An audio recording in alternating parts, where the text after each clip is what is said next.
This episode is all about the many roles of a business broker when selling your business in the Canadian market and what to look for when choosing one to work with. Welcome to Business Innovators Radio, featuring industry influencers and trendsetters sharing proven strategies to help you build a better life right now.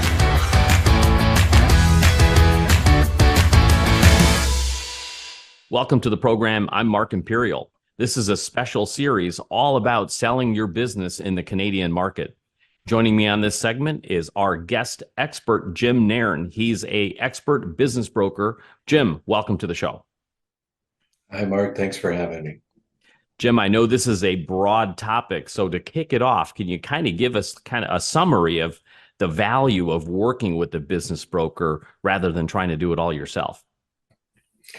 Indeed. Well, there's a few different people that have tried to do this over the years, and there's been a varying number of roles, shall we say, that some people suggest that we do on an average basis when working with our clients. But typically, the list that I've put together here, in conjunction with working off of other people's lists, is I've narrowed it down to roughly 30 different roles that I do both as a business owner and as a business broker, because I own a part of the office here in Kingston as well. So it's there's dual roles, shall we say, that can happen between both that are actually pretty common.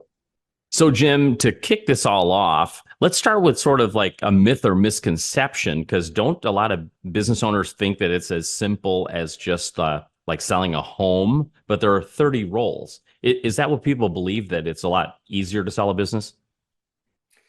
Yeah, some people definitely have the misconception that, it's just a matter of a quick, okay, let's sit down. Within a couple hours, we should be able to hammer out all of the all of the necessary things, and then just give it to the lawyers, and then it'll be done with. Everything will be finished. Unfortunately, there's a lot more work that is involved in the process, and as we've discussed in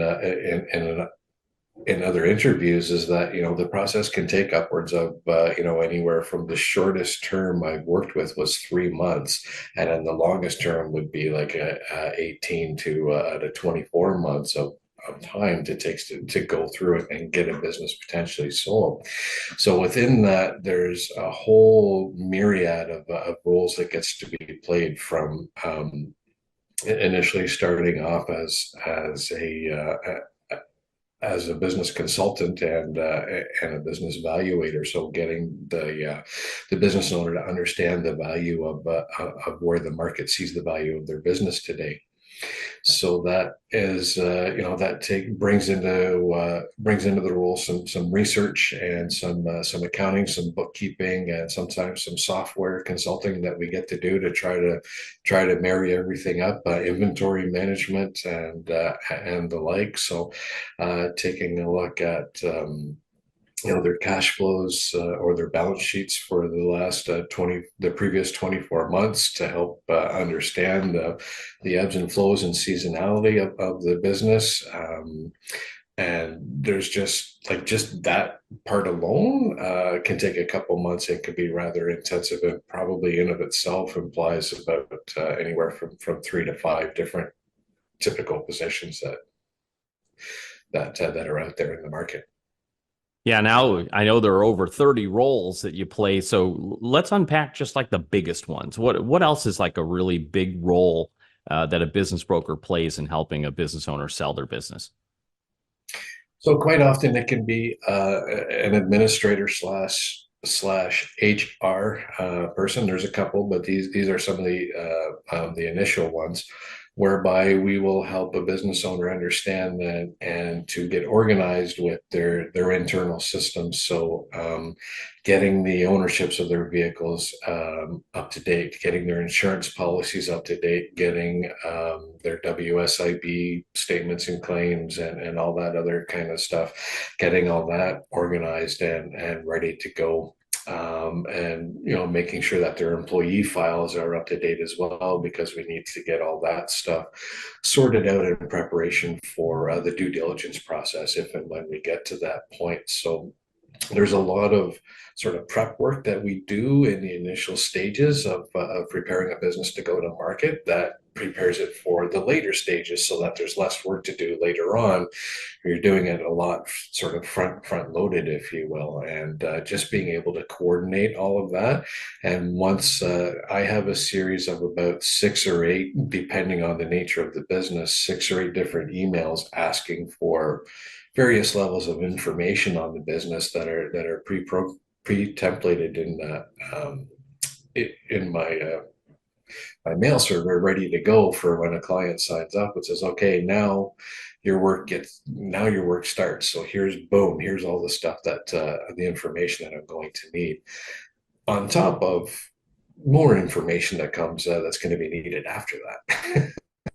Do you ever run into a business owner that tries to sell their business on their own and then they get quickly overwhelmed and then call you for help? Does that happen? It certainly does. Actually, I'm working with one right now. They initially tried to sell their business to 3 or 4 people on their own, and it unfortunately never went anywhere for them. So they soon realized that, yeah, you know what, maybe I need to come and see someone to get some professional help. And actually, we're just negotiating on an offer for them right now. It's only been up on the market for less than 2 months. So I've got an initial offer going, and then somebody waiting in the wings to come in and step in should that not come to fruition. So that's that's another part of what we do is advertising and marketing and doing all of that kind of stuff, as well as vetting the prospective buyers and whatnot. So we develop a lot of specific content that is unique for the business, and help package the business and present it in a manner that is attractive to a new owner and helps them envision themselves stepping in and taking over the business so that they can, you know, get a sense and a feeling pretty quickly as to whether or not this is something that could be a good fit for them. What typically triggers a seller that's trying to sell their business on their own to say, okay, you know what? I need to get some help. What really overwhelms them? What is it that gets them in the mud? So sometimes it's just a sheer manner of what they don't know. So oftentimes the people are just going to ask them for, okay, they're always, the first question that buyers ask is, give me your financials. Well, I don't want to give you my financials. Well, I'm not going to do anything if you don't give them to me. So they have that conversation. Whereas with us, we have a very stringent process that we follow for making sure that, again, we have a non-disclosure agreement in place before we share any extra information. And we set out the fact that pretty early on that no financials details will be provided until after they've met with the seller and the seller approves them. So they pass a pre-qualification stage first with us, and then should they pass that, then they get potentially a meeting with the business owner, and then from there the business owner says, yeah, you know what, I got a pretty decent feeling, let's share some more information with them and see where this can go.